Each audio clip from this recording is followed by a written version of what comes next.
Hey folks, and welcome back to the channel. HappyCattyCrypto here. So I want to dive into the TERRA relaunch, and what I want to do is kind of remove any kind of like bad blood there that people may think that I have towards this project and them relaunching. What I'm going to do is I'm going to approach this in a very realistic and mature way, because ultimately, right, we need projects to launch, we need projects to prosper, and we ourselves are probably one of the biggest rugs in crypto history, right, alongside FTX. So we need to understand that you can come back from these things, right? But there's also things to take into account with things like this. And, you know, like I was saying, I don't want there to be any bad blood, because I understand this probably better than most. The people that were affected by this, right? So if you're a person that was affected by this, you got wrecked, and you got wrecked in a very, very serious way. A lot of people went 100% in on this. They got rid of all the LUNC because, you know, LUNC just hasn't been in an uptrend for a while. That is going to change in the future, but ultimately, right, when somebody hangs a juicier looking carrot, so to speak, or the grass looks greener on the other side, they are going to draw people in, right? Because they are appealing to what appeases you most, the kind of idea of getting gains, but not only getting gains, but being involved in something that was successful. So then you can go and tell your friends, you know, I invested in this and all these great things happened to me. Look at this. I can buy a car. I can do this. I can pay this off. You know, everybody wants that feeling, right? So like I was saying, with this kind of relaunch, the people that were wrecked only have one hope: a relaunch. And that relaunch to do as best as it can, because if it doesn't, right, the likelihood of those people getting their money back is very slim. And then what this actually creates is a very defensive kind of holder in the user base, as to which anybody on the outside that is more or less being a realist about the situation and actually taking a very more mature approach to it is actually perceived as the threat, instead of the system that actually created the rug to begin with and is the actual threat, right? But there's nothing that we can do, because ultimately, like I said, this is all these people have got to hang on to. It's the only hope they've really got of becoming whole again. And this is so important for them that nobody, you know, pees on their parade or speaks negatively about it or even talks the truth about it. They don't want to hear it. All they want is for, and as much as people don't want to think this, all they really care about is being made whole again, right? It doesn't matter who's left holding the bag. So one of the things to take note with it, and like I said, the reason why I'm doing this video is because I can tell there's a lot of bad blood out there, and I can tell there's a lot of people who are invested in this, and they, like I was saying, they only realistically have one route, and that is double down, okay, and wait out the storm. And if you think about it, right, that's what happened with Luna.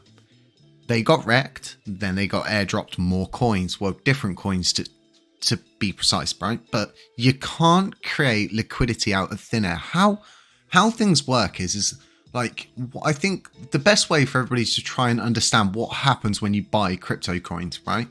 Let's say, for example, there is a pool, and that pool is filled with money, and then there's another pool next to it that's filled with crypto. You buy some, the money goes into the pool, and you get some crypto for your money, right? Your money then goes into that pool, and that pool is where everybody else's money goes that buys that crypto, right? So say, for example, 100 people put $100,000 in each, and then the other 100 people that are already invested go, oh, that's just run up, so I'll take, you know, that out, okay? You can't create it out of thin air. It just doesn't work like that. The money has to come from somewhere. And ultimately, if something is to die, someone has to get left holding the bag. Somebody has to remain wrecked. And this becomes the biggest issues with it. And it's kind of like the relaunch at the moment is, I think it's very rushed. The reason why I say that I think it's rushed is because simply the audit is not complete. Yes, they're KYC silver verified, and I've had a load of people coming at me, oh, your project's not KYC verified, and it's like, I don't need to KYC verify myself. For one of the main reasons I think why I should never dox myself is because ultimately, because I'm anonymous, I'm all of the bad actors can't take photos of me and make all of these different things, make things a nuisance in my own life. It's sort of one of those things, right? But I don't need to KYC. But seeing something like this KYC'd, yeah, it's good. But ultimately, the audit's not complete. There's still things where you can see on the application security and the DNS sort of systems where they've actually said, well, yes, but there's issues and they need attention. And I think trading is going to come around August time and stuff like that. But like I was saying, right, I don't want there to be any bad blood, because I'm not against projects. I'm not against projects relaunching and making, these great comebacks, because we all love a great comeback. But I just believe in doing things properly, and it just seems like this is all rushed in the hope that they're going to get that income, that inflow once again that they had prior, and that is going to be enough to more or less balance the system back out and things like that. And stuff to note around these times is the likelihood is a lot of people who are still holding bags of LUNC that were involved in this are going to go, well, I should probably double down on it. And it's very scary that you can pull a rug. So I think what is said in the media is $2 million, but it's actually closer to $8 million. If you are, long pause there, if you are invested in this, I'm so sorry for what you're going through, because it's not easy for you. It's, like I was saying, you've been wrecked and you're going to be so defensive, because what you want is hundreds of thousands of people to get involved with this, send the coin up in price so you can sell your bag and make profit like you originally wanted to. I know a lot of people actually sold at the right time. I've actually seen evidence that certain people that are influencers, I'm not going to name them, but they took payments in coins, TERRA coins, for supporting, and then sold those coins really close to the crash or the rug or the hack, whatever you would like to call it. But that in itself, it's not even a coincidence at that point. It's more like you need to not even wake up and smell the bacon. It's right in front of your eyes. And I think the best thing to do with situations like this is not to go full ball into the China shop with it and start going, I can't believe you guys are doing this. I can't believe this is relaunching, and going 100% against it. But actually just saying, look, here's a mature, realistic view about what is actually going on, and I'm not against this. But ultimately, this is always going to be an issue with DeFi, and that was kind of like what my first tweet was like, let's just relaunch, because this is DeFi. This is what happens when something crashes. You try again, the whole system's experimental. So I think people read that as if I was like being sarcastic, but ultimately this is what happens in DeFi. Nothing's actually changed. And, seeing the amount of support that they get on their tweets goes to show how they got so much reach to begin with, and how they drew in so many different people to begin with, because reach is what gets you seen. It's what gets you to where you need to be. And it was kind of the same with their node, right? Because I did the video recently where we broke down where this all came from. And if you look at the TERRA Vita node, it's going to start going back up as they get liquidity back in. And you can tell that after the rug, they had a huge ejection of delegations or delegators, whatever you want to say for that, pronouns and all those sort of things. But it's really early here in the morning.